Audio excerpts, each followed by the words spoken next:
Hi, everybody. It's Susan, and I'm trying to do a Virgo new moon video for you without too much noise in the background. And I apologize. I've tried to do this several times, and today there is so much noise around me today, and I just have to do it. So I'm sorry if you're getting some background noise, and I hope it will end soon. But we're going to just jump in anyway and hope that my microphone is only picking up my voice. Um, anyway, so we're looking at the Virgo new moon, and that is coming up on the 3rd of September at 2:55 in the morning, so 2:55 a.m. in Universal Time. So you'll have to add some hours if you're heading east of London, and you'll have to subtract some hours if you're heading west of London. But nonetheless, you'll be in the range of the new moon pretty much from the very beginning of September, because the new moon and full moon phases always take 2 or 3 days to manifest. And so we don't have to be too exact unless you want to call in something specific. So with Virgo energy, we're looking at issues around, it stopped. My God, I hope it's better for you too. No, spoke too soon. There we are. This is the Virgo Pisces axis, the victim and martyr energy. We're a victim of the noise. There we go. So yeah, Virgo energy is very much about health and healing. It's very much to do with service and being of service, and the service workers are the ones making the noise. So there we go. It's very thematic. And the Virgo energy is also about purification and perfection, but it's not the sense of egoic perfection that often we confuse with perfection. That would be more of a divine purification process. So we're looking at a way of improving ourselves and making ourselves, and again, this loaded word, worthy of the divine. And by that, we are working on shedding ideas and notions and habits and ways of being that prevent us or block us from accessing the divine nature, which is the polar opposite of Virgo, the Piscean quality. Not to say that each sign doesn't have its own relationship to the divine, but this is the archetypal meaning of this axis. And so when we're looking at issues of cleansing, purifying, perfecting in the Virgo sense, we want to take it to that bigger picture level, so that we're looking at ways to eliminate the obstacles to our own awakening. And that's what makes Virgo so helpful when we're using it in a conscious way. When we're unconscious or really focused on the egoic side of it, then we're really fiddly about the details, and everything has to be just a particular way, following a certain way of being or a set of rules. And that can lead to dissatisfaction and judgment and different kinds of ways of setting yourself up for disgruntlement in general. So all of that would be what you could call the underbelly of Virgo. And we're looking to eradicate that over the course of our lifetime. We're looking to find the way that we can love and accept ourselves, to take away all of those obstacles to finding our grace. And this is what that Virgo healing notion is all about. So, of course, it can also be very literal healing. It can be something to do with illness and wellness in some form or another. And of course, spiritual healing, because we're looking at the axis of Virgo and Pisces. And so spiritual healing of all kinds is what in some circles is known as a miracle or miraculous healing. And that is because we get out of our own way. Those miraculous healings, those miracles happen when we no longer are attached to the thinking, no longer attached to the resonance or the frequency of disgruntlement, dissatisfaction, frustration, etc., that can be a part of the Virgo energy when we're not really open. And so what we're looking at with this energy right now, collectively, is this new start in a new cycle. The new moon is always a new cycle that's beginning, and that is going to lead us into the cycle of the eclipses. So we're already, as far as I'm concerned, in the eclipse energy, and that will be one of the next videos that I upload for the Pisces full moon eclipse, which is 2 weeks after this event. And so it's taking us into a very new energy in terms of the year and a half or two to come, because from the middle of January, the nodes will be moving into this Pisces and Virgo axis, with the North Node in Pisces and the South Node in Virgo. So interestingly as well, with some of the manifestations of this chart, what is really strong at this moment is issues around what we might call contagion, or fear around contagion. This is another Virgo challenge, which is hypochondria, worry, over concern with one's physical health. And that's because we're not grounded in what is our true power, our higher power, our true essence, or the true source of life. And we believe that we're somehow separate and small and vulnerable, and that there are equally separate and small things around us that want to attack us and harm us. And in fact, we are just simply a part of this bigger whole. There's nothing that separates us out from the rest of life. And when we keep ourselves strong, we resist a lot of what is going on around. And in Eastern tradition, which is thousands of years old, both the traditional Chinese medicine and Ayurveda, which many people, and I am one of them, believe actually predates Chinese medicine, and a lot of terms that come through the South Asian continent, or the subcontinent, actually end up slightly changed in Chinese. And those systems, those ancient systems, including shamanic systems, consider that we are only as fragile as our personal health, and that there's nothing outside of us that is making us sick. And so what's happening is we have this dysbiosis. For example, now we know, even Western medicine knows all about the different bacteria that live in the body, that live in synchronicity with the rest of us, and that we are, in fact, most of our DNA, or what allows us to stay alive, is actually bacterial DNA. It's not even human DNA. And when we're unwell, the bacteria starts to flourish, the bacteria that can overwhelm the different systems of the body, and we become ill. But it's not the bacteria causing the illness. They're just taking advantage. They're proliferating in a situation that suits them better. Whereas when we're healthy, they wouldn't proliferate. They would stay in a slightly better balance. So I want you to keep that in mind, because we have a couple of different things here that suggest that what we have to understand in these particular days, these moments, this period of time, this next 2-year cycle, that is the building to these eclipse cycles in Pisces and Virgo. We're not going to be getting information accurately. So we not only have this new moon in Virgo, which is basically tantamount to everything I've just described, but we also have Mars in a very, very strong square to Neptune. That's not great.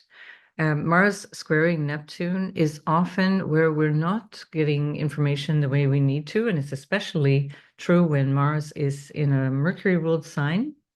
It is 4 arc minutes of a degree away from a perfected square. So really, moments after this new moon, the square will perfect between Mars and Neptune. This is where we're not getting information that we really need to make accurate decisions. And so be careful what you believe of what is said. There is a very strong push right now, really, as I'm speaking, and the days leading up to this particular video, particularly strongly around August in general, around a new fear-based crisis. And so again, if we come back to that Virgo sense of hypochondria and being paranoid about becoming ill, when we are fearful about becoming ill, we're much more susceptible to illness. And the first place that becomes ill is the spirit and the mind and the psyche, and then the body follows. We see this in the yogic way of looking at health. It's actually a tantric notion, and that's known as the Panchamaya Kosha, the 5 illusory layers of our being. And the outer layer is called Annamaya Kosha. Anna is food, and the body is made of everything that we eat. The ancient Greeks said the same. You are what you eat. And we are just a composite of the earth, the physical body. But we're more than that. We are a hologram of everything that goes in increasingly subtle layers. And so then we have the Manomaya Kosha, which is the mind layer of self. And that mind layer is the more subtle version of our physical body. Then we have the Vijnanamaya, is it? What is it? No, Pranamaya Kosha. So after we first have Annamaya Kosha, we have Manomaya Kosha and Pranamaya Kosha. And prana, you probably know that word. For many of you, it's very familiar, meaning the life force. Prana is life force. It also represents the breath, but it's not only breath, it's literally the force of life. And so that Pranamaya Kosha is also a more subtle layer, and it's also how we relate to our emotions. And then beyond that, we have Vijnanamaya Kosha. And Vijnanamaya Kosha is where we have what's known as the knowledge or the wisdom or the intuition aspect of ourselves. And then beyond that, also, we have the bliss body, which is what we tend to call it in the West, which is Anandamaya Kosha. Anand is beyond thinking. So it's not even bliss in the sense that we often think about it, like something's making me happy, but it's actually the notion of there's nothing wrong in the first place. Sorry, we've got another interruption. I can't even believe it. There's the ambulance to remind us of our mortality. So right. So anyway, here we're looking at this situation where a lot of our culture, our news, and certain people and organizations who are really hoping to profit from a situation and to also to tighten down our control, social control, are starting to work again, just as they did 4 years ago, just as we saw at the beginning of 2020. There's a lot of fear mongering and a lot of misinformation, and a lot of this information is absolutely baseless, meaning that there is no reason to fear what we're being told to fear. Now, this will be, I'd say, something that we will have to contend with for the next couple of years, but it's going to come to a head, I think, in the next 3 months as Pluto is moving back into Capricorn. Because we're back in that territory where we were already dealing with this issue of control and losing our freedoms.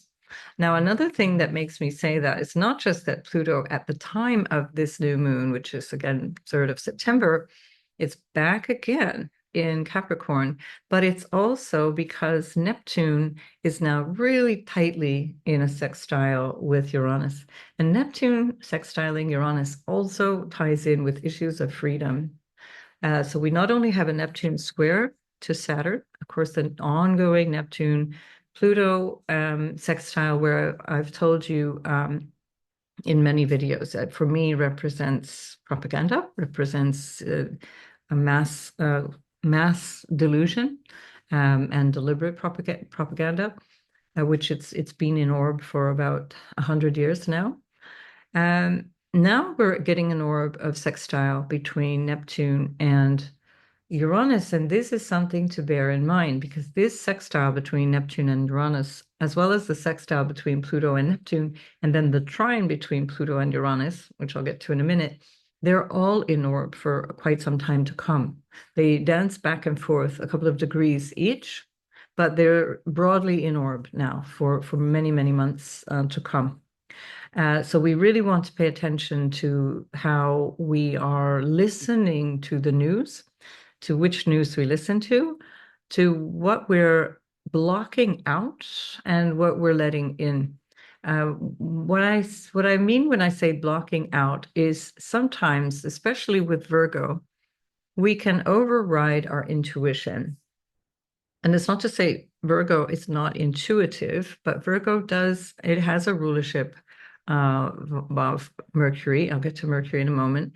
Whereas Pisces, for example, the polarity of Virgo is very much open to new concepts, new ideas, new ways of thinking. Virgo is much more analytical, and it breaks down facts, and it starts to come closer and closer to ideas and small component parts, or smaller notions of ideas. And as a result of that, we may lose the bigger picture. We may not really be sensing what is true, and we're over preoccupied with the details, or we're over preoccupied with a fragment of information and losing the bigger picture. And this is something I really feel is very important, because I do really subscribe to the idea that Pluto going through Aquarius is not the hippie picnic that a lot of people think it is. That can be true for some people. That certainly will be the case for some people. But I also really feel strongly that for the vast majority of our experience of the next 20 years, we're going to be contending with totalitarian creep, not just creeps as in individuals, but the creep of totalitarianism. And the signs, the writing has been on the wall for quite some time. This is something that we need to be lucid about. It's not about fear mongering, and it's not about freaking out and losing our sense of agency. Rather, it's to keep our sense of agency and not lose our sense of what is proportional, what is true, and what is necessary. So beware the 3-month gap where we're having September, October, and most of November, 3 weeks into November, where Pluto moves back into the 29th degree of Capricorn. That is going to be an opportunity for us to really catch what is coming up. And at this Virgo new moon, we have a very strong 1 degree inconjunct, or also known as a quincunx, between Mars and Pluto. So this also makes things quite itchy. That requires adjustment. It requires a certain amount of overcoming that aspect, because it's tense. It's not an easy aspect at all. I definitely find that these so-called minor aspects are really influential. Minor aspects being things like semi-squares or semi-sextiles and inconjuncts and quincunxes and so on.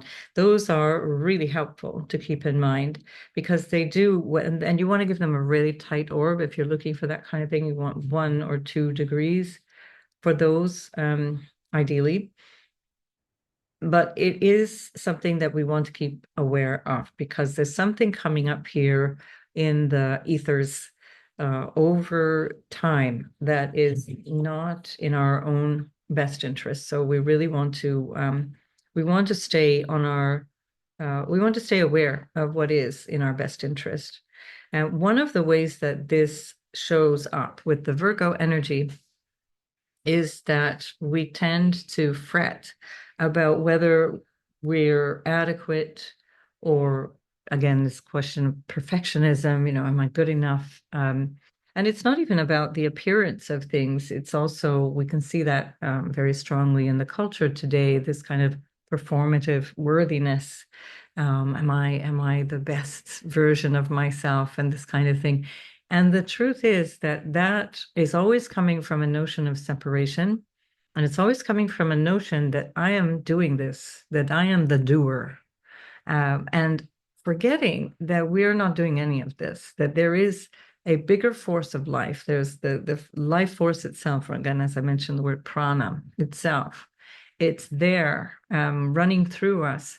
And we're not in control of as much as we think we are. And when we fear that we're losing control, it's because we've lost faith. When we feel like we need to sort of wrestle everything to the ground and micromanage and control everything, it's because we don't have faith in life itself. We don't have faith in the universe. So this is really the big message of the Pisces and Virgo dynamic, which kicks off now in this Virgo new moon, and will really be relevant, let's say, between now and August of 2026. So it's quite a long time. So we're looking at virtually 2 years of a dynamic that will either take us to a place of much more awakened participation in our life.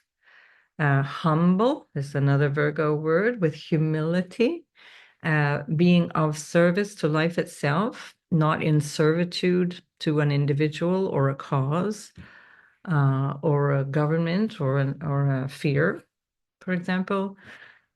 This is really where we want to reflect. And at this new moon, you can always use these new cycles to regenerate. You regenerate ideas around what is relevant for you. How does this speak to you? What part of your life does this reflect for you? So when you have this notion of I'm doing this, or I have to fix this, or that's also a Virgo idea, I have to fix this, I have to improve you, or I have to improve myself, or let me help you, let me heal you. That makes me laugh because the first thing that comes to mind when I say that, let me help you, is that old joke of the worst possible sentence you could hear, which is I'm from the government and I'm here to help you. That's an old joke. I think it's probably showing my age, but anyway, there's the Virgo thing. But that insecurity comes from this belief that we're doing it ourselves, that we are separate, that we don't actually belong to a greater whole. And it makes us vulnerable. It makes us very vulnerable to the messages coming out of different factions of power that will be using that vulnerability to their own ends. So I want you to keep that in mind in these times. Again, not in a way that has you freaking out and completely abdicating your own agency, but rather recognizing that there is something that you need to step into and it's bigger than you. And when you step into that thing that's bigger than you, and it's not a political cause, and there's no savior coming, there is no rescuer. This is the other aspect of that dynamic between the Virgo and Pisces, which is this kind of martyr, savior, victim energy, which says, I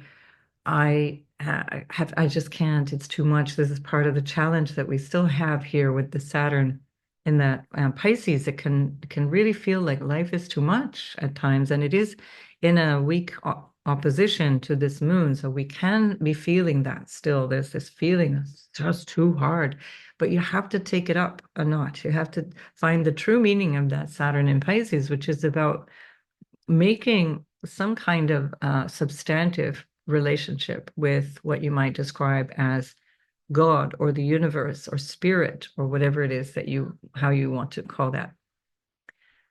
So this notion of collapsing in the face of difficulty is going to keep you even more vulnerable. It puts you in that mode of victim, and bailing out also on the collective issues that we're dealing with will also put you in that mode of victim, or waiting for the savior, or waiting for somebody else to fix it, and it's not my problem. And that's the downside of the Pisces energy, which is avoidance and letting things go. It's like, it's all fine. It can move into this kind of spiritual bypassing, which is like, I'm cool with it all. It's all good. Doesn't matter in the end of the day. Well, it does actually, because although we are indeed a collective and we are one, and we are participating all uniquely in this same energy, we also have a role. We have a karma while we're here. And our karma is what we do with our life and our knowledge and our capacities. So backing out is not helpful for anybody. And it makes you all the more vulnerable. So this Saturn, as it is in this broad opposition, still worth mentioning, but it's a broad opposition, is also still in orb of a square to that Jupiter. And Jupiter is still, of course, ruling Saturn until pretty much the beginning of 2026, with a couple of months exception in 2025. And that Saturn square Jupiter is still all about this feeling of wanting something to go forward, wanting something to expand, wanting to create, wanting to expand into maybe a new way of being, or a new thinking, new realm of communication or connection. and something blocks. So there's this feeling of arrested development is the word that comes to mind, but it's not quite that. It's just about really needing to look with fresh eyes, or maybe with the Saturn word, mature eyes, at what is going on. And again, if we look at the notion of saviors and things that are coming in the form of politicians or in the form of a spiritual individual or whatever, as going to resolve everything and then it'll all be fine. This is where we need to pony up and start to become more mature. And that's where the discernment aspect of Virgo can become extremely helpful. Now we have Mercury, which is ruling both Mars and Jupiter at the time of this new moon in Leo, and it's now direct. So it's stationed direct overnight from the 20th to the 29th, depending on where you are. And that direct station has Mercury still quite slow because it does take a few days, but it's getting faster and faster and faster every day. So Mercury soon will be entering into its own sign again, and coming up to meet the sun again in the sign of Virgo. At the same time, we also have, let's see what Mercury is doing. Is Mercury is in a trinal aspect, very strong trine, to within less than a half a degree with Chiron. And Chiron is also in retrograde. And that Mercury Chiron trine is also something that we need to pay attention to in terms of communication and what do we believe. What are we capable of? The Chiron in Aries is that we've had it for now quite some time, since 2018. So we're getting used to this. The Chiron in Aries is very much about where I doubt or where I'm not sure of my own capacities, or where I have maybe believed that I'm inadequate and I need to take action. So what would be the right action for me to take? Now, Chiron is going back and forth. It's a very slow-moving planet, so we've got loads of time to figure out what are the actions that are required. But at this particular moment, it's almost at 23 degrees and being trined by a 23 Leo Mercury. So we're looking at something that we need to reflect on in terms of our attitudes, mental attitudes, our thinking, our patterns of communicating. Mercury in Leo can be quite stubborn and believe that it already knows, it already has the answer, it already, just don't tell me, I know. And this can be where the problem comes from, because then there can be this confusion or a doubt. And that doubt can be based on self-sabotage. This is the other word for Chiron. And the Mercury in Leo can equally potentially have the flavor of being overly optimistic. We see that in a number of different ways here, again, because we've got Mercury also in a square with Uranus, and Mercury is in a very broad sextile with Mars. And so there can be this, like, I just know this is going to be the thing. This is it, finally. And it's that's conviction, that belief that we already know it's going to be fine. It's all great. It's all going to be fine. This is another of the challenges of the Neptune and Mars, as well as this Chiron and Mercury. It's like this belief it's all going to be fine. Don't worry about it. It's all great. That will potentially be the source of future problems, future issues that we need to deal with. On the grander scale, we will all at one point die and everything is going to be fine, because the order of life is such. If we're born, we're going to die. In the bigger picture, everything is perfect. But we're dealing with the everyday stuff. And this is the energy of Virgo. We're dealing with the everyday little minutia of the day-to-day. And we still need to pay attention to that. And on the level of everyday in this three-dimensional world, in the world of the actions causing reactions and causing new actions and reactions, we do have a responsibility to be realistic and to use discernment, that beautiful Virgo word. The discernment is going to improve, let's say, or at least we will have a clearer sense of what's going on when Mercury moves in to Virgo, and that will be about 10 days from the time of this new moon, or maybe a little bit less, so just over a week of the time of this new moon. And then Mercury will be at home in its place of exaltation as well as its sign of domicile. And that will help us a lot. Now, we also have Venus in a very tight conjunction with the South Node that she's ruling. So Venus is now in her comfortable place. She's right at home in Libra. That's her house of rulership or her sign of rulership. And she's actually very comfortable, except she's also right there with the South Node. And when planets are with the South Node, there is some aspect of them that they have to let go. The South Node is about releasing, letting go, not necessarily getting what one wants. And that's fantastic if we're looking at things from a place of non-material goals, if we're looking at something from the idea of not needing stuff, for example, and being able to be humble. And again, that would be another word. When Venus is on the South Node, there can be a great charm. And this is, by the way, easier to interpret in a natal chart. We're talking about collectively, so it's a little bit different.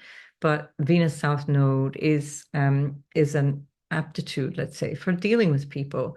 But in this particular configuration, we have to think of Venus on the South Node in terms of how we're all going to be experiencing that in the context of the day.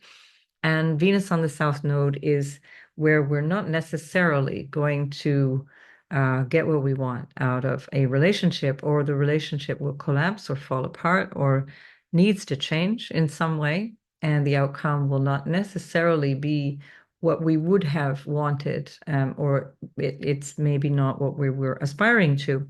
The nodal axis is very karmic, so all of the whole natal chart is karmic. The whole of astrology is based on karmic energy.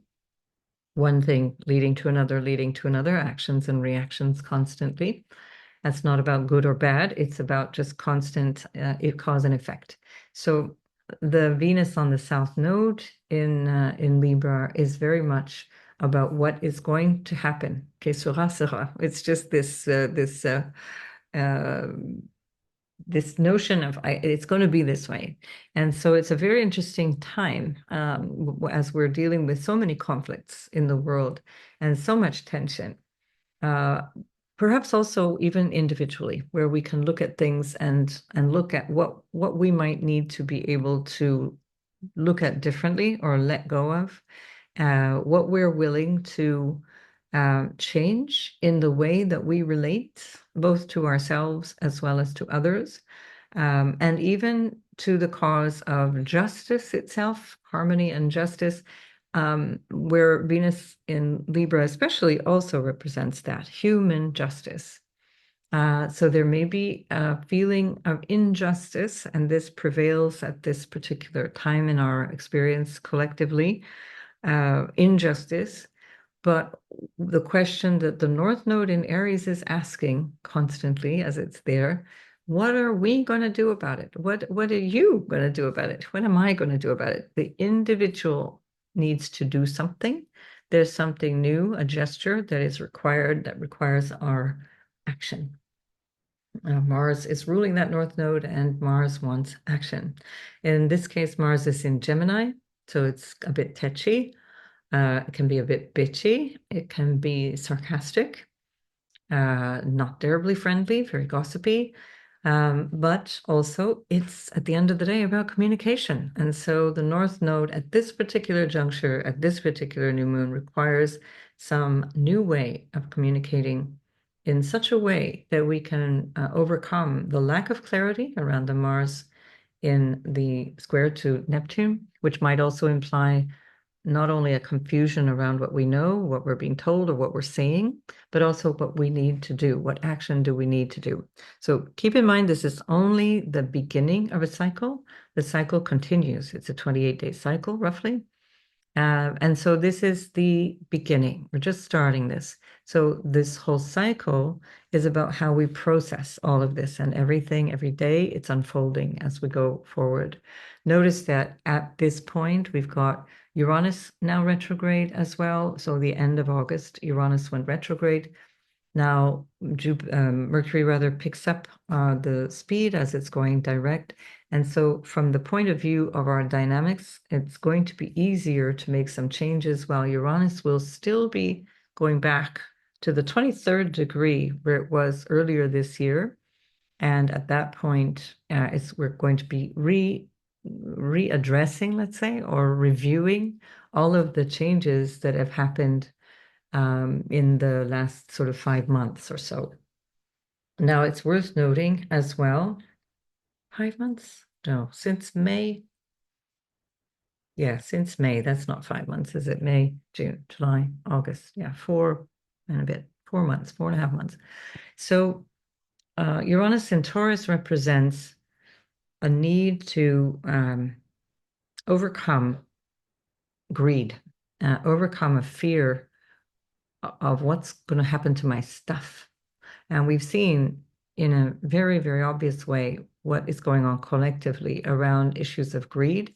And we see that, of course, since beginning of sort of April, May 2018, that it's accelerated this fear and panic and frustration and chaos around possessions and around money and around food and food supply chains and so on and so on.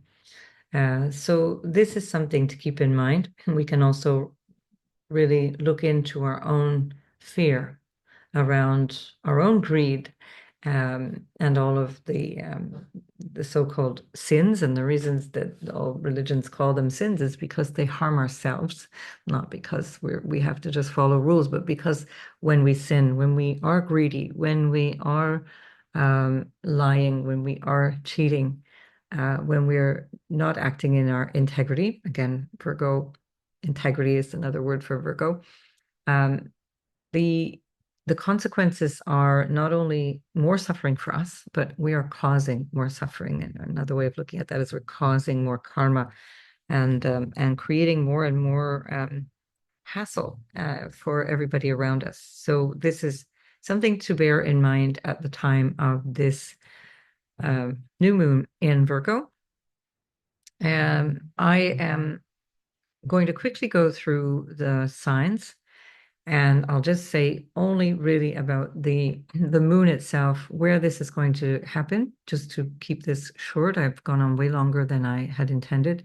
Let me back this up a wee bit. Oh, before I do that, hang on. I just want to show you. This is the transits for 21st of January. So just from the 20th to the 21st. So if you were in the States, for example, it would have been on the 20th. Everything west of London would have been the 21st. So that was the point at which Pluto and the Sun were conjoined at the very end of Capricorn and the very beginning of Aquarius. If we go back, we can see. Let's see how this is going back, and there goes the Sun. The very, very end of Capricorn and the very, very beginning of Aquarius. So at the time of this full moon, we have, so that's the 20th of January, depending where you are, could be the 21st. We have Pluto back there now at this new moon. So, so I'd like you to go back to January. I tried to do it myself, and I literally almost collapsed because I couldn't get my head around January. It feels like another decade. So perhaps you'll have a little more ease than I did. I've just noticed that Mars and Mercury were almost conjunct, and that's in a trine to this new moon. That's an interesting little tidbit. And then the moon of the day was also conjoining Uranus. So a very interesting time. I think I'll have to go back and check that out because I think it's a very interesting tie-in with this moment. Venus herself, look at that, is also opposing the Mars of this moment and in a square to the Neptune, not only of the day, but currently. So just reflect on what was going on, and especially collectively go online if you are inclined to do so, and find out what was going on in the world, because a lot of that is going to be reviewed. And not only January, but that was the peak, let's say. And of course, this is going to go through all of September, October, and the first 3 weeks or so of November. So we really are back in the, let's say, December, January energy from 2023 to 2024. And then again, if you go back in time again, it's equally so from, what would that have been? From March of 2023. And I think it was, in fact, the 23rd of March, 2023, when Pluto went into Aquarius for the first time. So I have loads of videos from that time that you can have a look at, and if you want to get into more about Pluto, but just go back, at least go back to January. It may be too much to ask, go back to March 2023, but maybe they tie in anyway. And have a look at what's going on in your life, and then collectively at all. It might be an interesting little bit for you to understand your relationship to what these last 16 years of Pluto and Capricorn have been. And I'd really invite you also to reflect on how collectively we have changed with 16 years of Pluto and Capricorn, and how we have in some ways been sleepwalking our way into a totalitarian system. I just noticed that the nodal axis of today is also being squared by Mercury from back then. So interesting tie-ins here.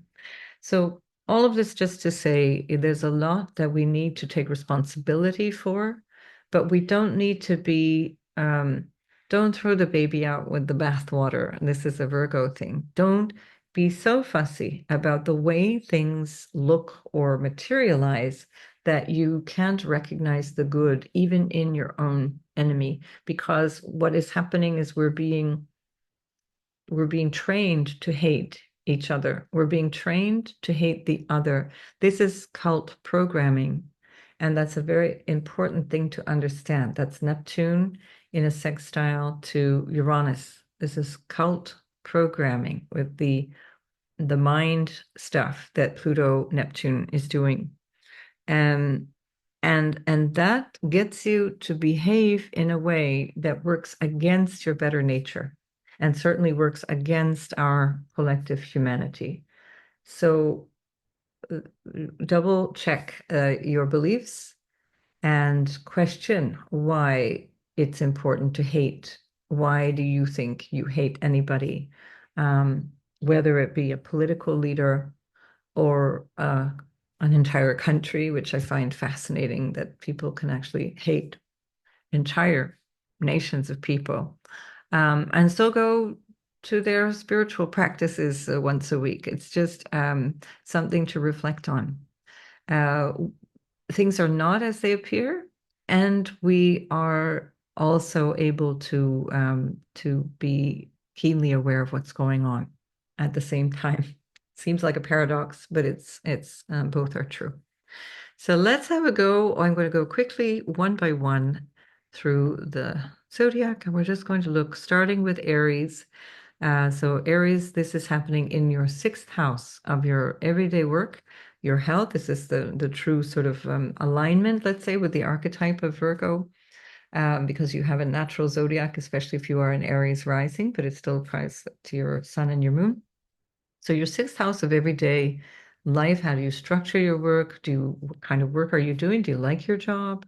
This is all very much in your mind. This is where the new cycle is beginning. This can also be something to do with a health issue that you'll want to be taken care of. Not that there is necessarily something there, but if there is, you need to take care of that. And this will be an opportunity for you to think, well, now I've got something new on the horizon that I can take care of for the next month, really putting my attention into this. I'm going to keep it really short and sweet today. So that's it for Aries. So 6th house is the house also of obligations, by the way, and challenges. So you might have something that you need to overcome in a particular area of your life, and this will be one of the newer cycles where you can bring something in. By the time Mercury moves into that sixth house, just 10 days or so later, that will be much, much easier. A week later, I think it's actually the 10th or the 11th of September. So I'm going to do a separate video about that particular week because it's actually quite the week, but let's one thing at a time. So good luck with all of that, Aries, and I'll see you in the next video. Taurus, this is happening in your fifth house. It might relate to children or your creativity. This is for sun, moon, and rising sign. It always is. And so especially true for your rising sign, this will be much more literal or much more obvious for you. And when the sun and moon are creating a new cycle in your fifth house, this could be something to do with how you express yourself creatively, what you'd like to see emerging in terms of having more fun, maybe getting into a new hobby or something that brings you more joy. This can also be romance because we're looking at, and that would depend on your natal chart, that we're looking at the fifth house of love and romance. And it's also about children. And so it might be something to do with a new phase around your children. Now, it's kind of a no-brainer if you live in most Western countries, at least school begins at the beginning of September. So there you go. Your children are having a new school year and you're packing them off with lunch as of the Virgo new moon for a whole new cycle around their education. The fifth house is also the house of education. Maybe you would like to start learning something, having a new educational project.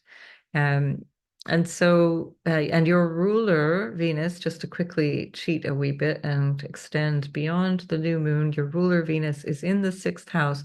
So there's quite a lot of everyday stuff going on in your life. There's something that needs changing there around your work or around how you're showing up for yourself. Perhaps there's a need to do less or to take on fewer projects or to take on less anxiety around some certain projects because Taurus, you're one of those signs that tends to fret a little bit, worry a little bit about your stuff and about your security, financial and otherwise. And especially because Uranus is there, this can also be very much the story for you. I'd have to see your natal chart to know more, but good luck with that, Taurus. So Gemini, this is happening in your fourth house of home and family, your lineage and the people you come from or the land that you come from as well. This might have to do with a new way of seeing your mental health because that's also one of the psychological houses. And we've got Pluto now back in the eighth house and Uranus in the 12th. So with the three sort of mental health houses being highlighted right now, there might be something that you need to take care of that you can better care for yourself. Also, because Mars is in your first house, especially for the rising Gemini rising sign, and Mars rules your sixth house of health. So if there is some issue that you're dealing with around mental health, this is an opportunity for you to broaden your horizons, broaden the picture, uh, challenge yourself to try and really understand, what do I believe? What do I have faith in? Slow yourself down as well. Don't take on so much as might be the tendency anyway as a Gemini, but especially so with Mars and Jupiter in your sign. That, of course, applies anyway for sun, moon, and rising, the moon representing the mind as well. So with the moon and sun starting a new cycle in the fourth house, this could also be something to do around your physical home. Maybe it's about money or issues that you need to deal with, renovations or something like that in your physical home. Like is there a loan or is there something that you need to tend to? You've got Mercury in the third that suggests that there's some kind of exchange or needing to deal with things or discuss things or negotiate contracts perhaps in that third house. And then Pluto in the eighth might have something to do with money or money coming back to you or money that you need to negotiate around uh, finances, other people's money.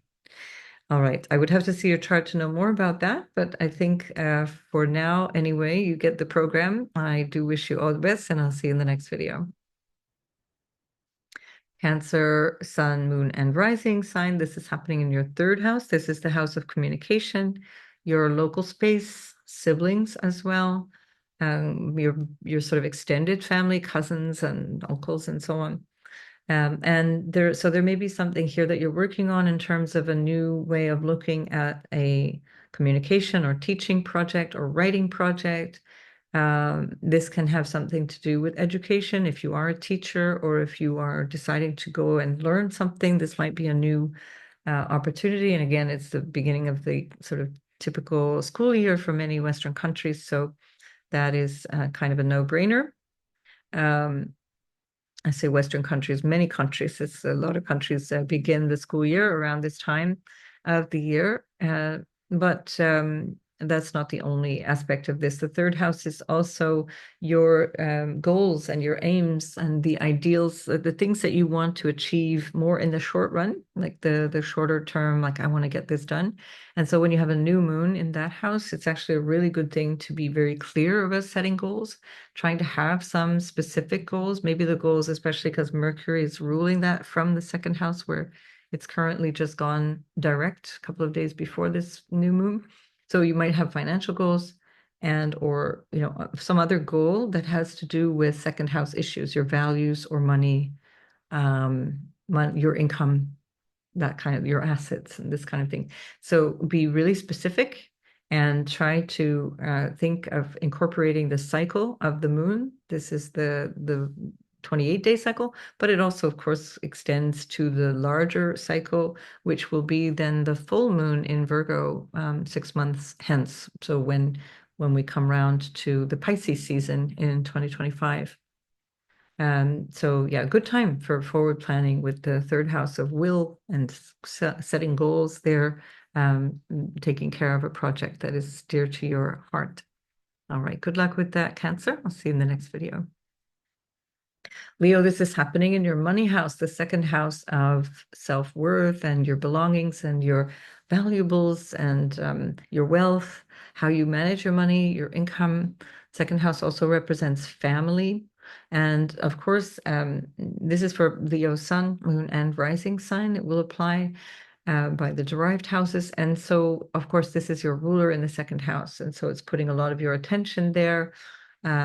And I didn't mention that for Cancer. If you're Cancer and you're listening, your ruler was in the third house as well. But this is a really interesting time for you to try and set new goals around these areas of your life, the dynamics around your valuables, your support system, how that looks for you, the area of life that you need to tend to feel more financially secure, or at least more secure in a worldly way. And taking care of that, taking responsibility for that yourself, because we do see Saturn in the opposite house in the 8th. As I've said in other videos for Leo, it's not so easy when Saturn is in the 8th house to be able to rely on others. You tend to have to kind of go it alone financially, or you might feel some doubt around your self-worth, or you're feeling like you're not getting moral support from other people. And this is just a time to reset that, find a new way of showing up in the next cycle. So good luck with that, Leo, and I'll see you in the next video. So of course, Virgo, this is your new moon, and we get usually one a year per sign. Sometimes if you're lucky, you get two.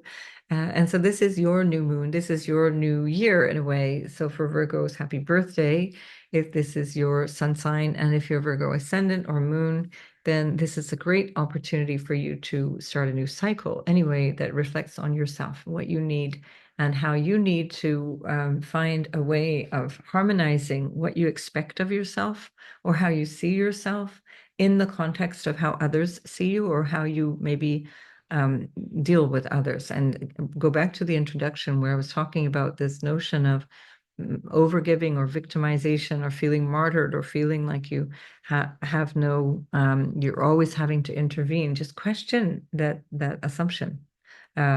Is it really my place? Sometimes with the Virgo energy, there can be even a quality of interference, where it might feel like, sorry, we're going into night mode here.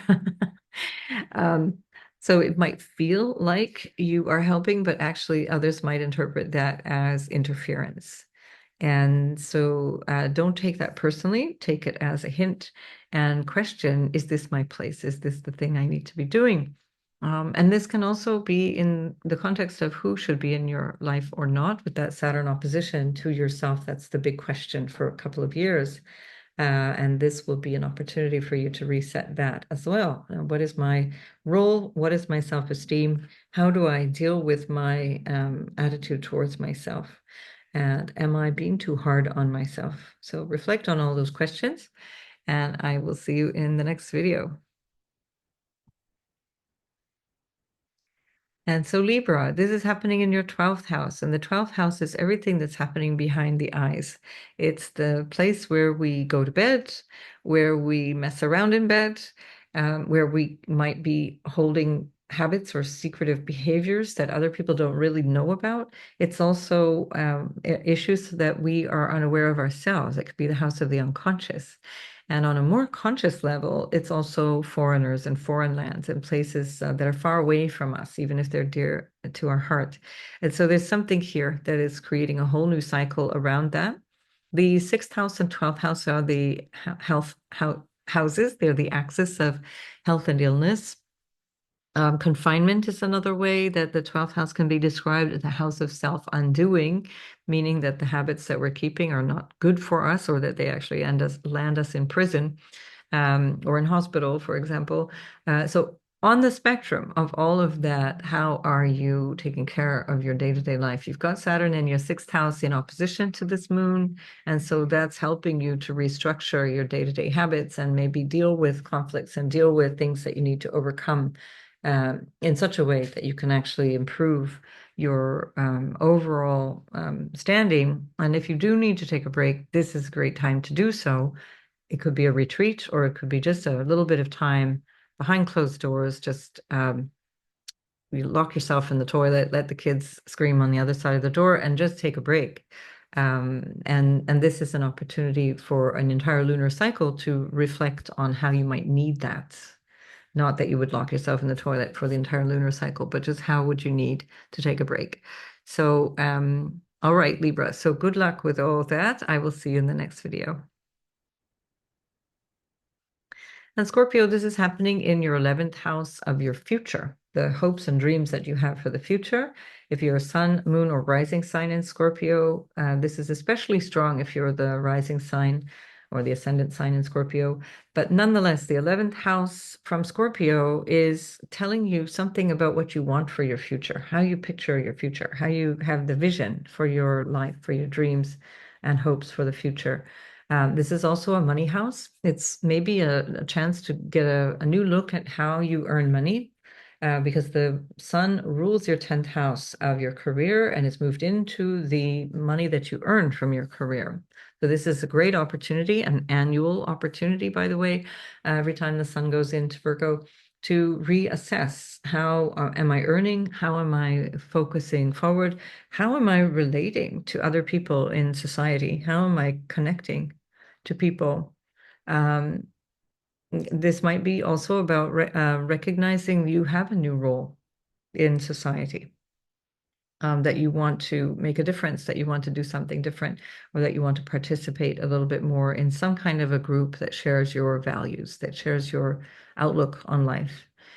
So generally speaking, the 11th house is favorable as the house of gains, and that can be quite a positive new cycle for you. That would, of course, depend on your natal chart, but make the most of that. And I'll see you in the next video.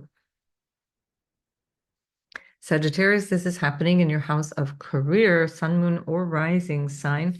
In Sagittarius, Mercury rules your 10th house through Virgo, and Mercury is currently in your 9th. So we're looking at a big focus on what do I do out in the world at this particular stage.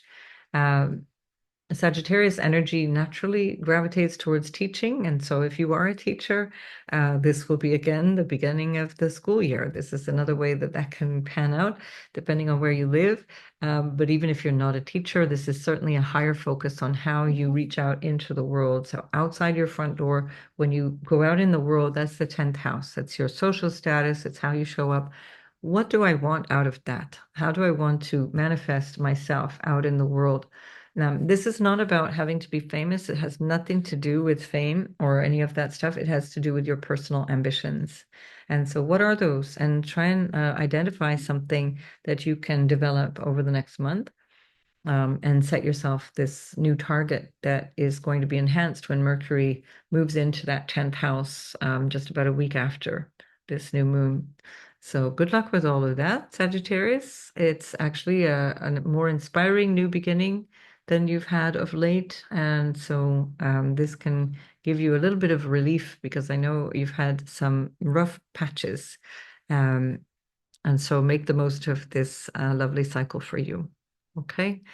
See you in the next video. And Capricorn, this is a fellow Earth sign. So the Virgo new moon is in your ninth house, a very lucky house, very happy house, and the sun is in its joy in the ninth house. And so for Capricorn sun, moon, and rising sign, you have a really lovely opportunity for examining your sense of your purpose or a bigger vision for life, or maybe what do you believe? Listen to the introduction because that was a lot about that. And having a sense of what is my guiding philosophy in life and how do I want to achieve that? And this can also be something to do with actual counseling or guides or spiritual people, religious figures, or somebody like a mentor, and you might be starting a new program. You might yourself be doing it, or you might be starting a new program with somebody that's going to help you in that visioning, let's say, of your future, in that forward looking vision for yourself in terms of your higher purpose. The ninth house also is about travel. There can be some issue around travel in terms of you want to travel for work, for example, or you want to travel with a purpose. It's more like the kind of travel where you're learning something more, or like a pilgrimage where you're going for a more spiritual thing. With Saturn in the third house, and don't be shy about traveling. Saturn in the third house gives you more gravitas around that, also around communication. It doesn't mean you shouldn't travel. It can mean that what you think you might do is not going to be what it could be. But Saturn in the third house could be more about less local travel. And indeed, the ninth house is about long distance travel. So maybe that's a good focus for you. If you are without children for whatever reason, and it's a great time to travel because all the kiddies are going back to school. And then you get to have a fabulous holiday, less expensive and a less noisy holiday. So enjoy if that's what you're doing, and I'll see you in the next video. Aquarius, this is happening in your eighth house, and the eighth house and this is for sun, moon, and rising sign in Aquarius. And in your eighth house is where we find issues that may not be super obvious to the people around you. So you might be contending with something that nobody else really understands, but you're getting a breath of fresh air around this. You might be getting some new help. Because Mercury, which is ruling your eighth, is in your house of relationships. So somebody there may be helping you, giving you a helping hand, more moral support, or even maybe more financial support. That would depend on your chart. But it can also help you understand and help you start a new cycle in what you might describe as your mental health, or the sort of excavating the more hidden side of your thinking. That can also include family secrets or things that you heretofore weren't really talking about. That's the place of taboo. Now, this can also be cultural taboos and occult things, the eighth house. So it could be like astrology, for example. You might decide, oh, now it's time for me to learn more, or it's time for me to start my astrology business or whatever. And that would certainly be well in line with this. Um, and so you're definitely in a new cycle of something that is coming from deep within you, and that you can really enrich yourself from. Your ruler Saturn is opposite this moon, and it's in the second house of earned income. It doesn't mean that you can't have money, and especially if you are thinking of starting your own business, it just means you have to work harder at this moment for the income that you do get. But that shouldn't be something that stops you, because it is your ruler after all. You're used to the hard work.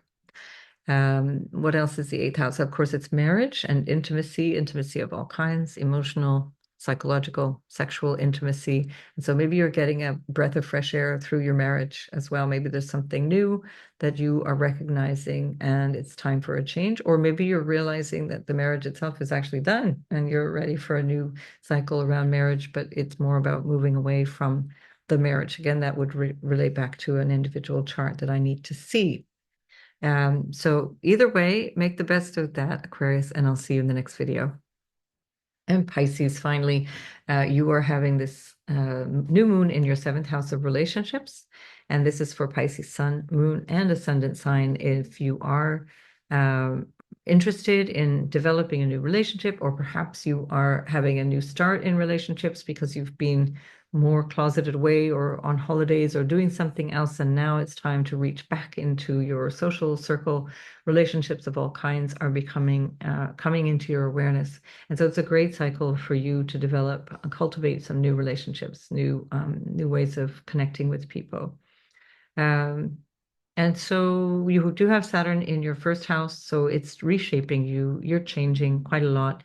And whatever new relationship will be coming along the lines will also be with a more mature version of you, or maybe a feeling of coming from you that you're maybe not so sure about the relationship. Maybe you're kind of like, I'm not so sure I should be doing this, but the relationship appears and you got to sort that out. So don't forget that the North Node moves into your 7th house in January. So you will be thrust into the world of relationships for a year and a half, whatever comes along your way. So you might as well practice in this month of September, because you're also going to get an eclipse. The lunar eclipse will be in your sign with the sun still in your 7th house. So all that to say, Pisces, whether you like it or not, relationships are the jam for this month. So make the most of that. And I wish you all the best. And thanks to everyone. And I will now go to bed, hopefully with a bit of quiet. And I will see you in the next video. Thanks, everybody.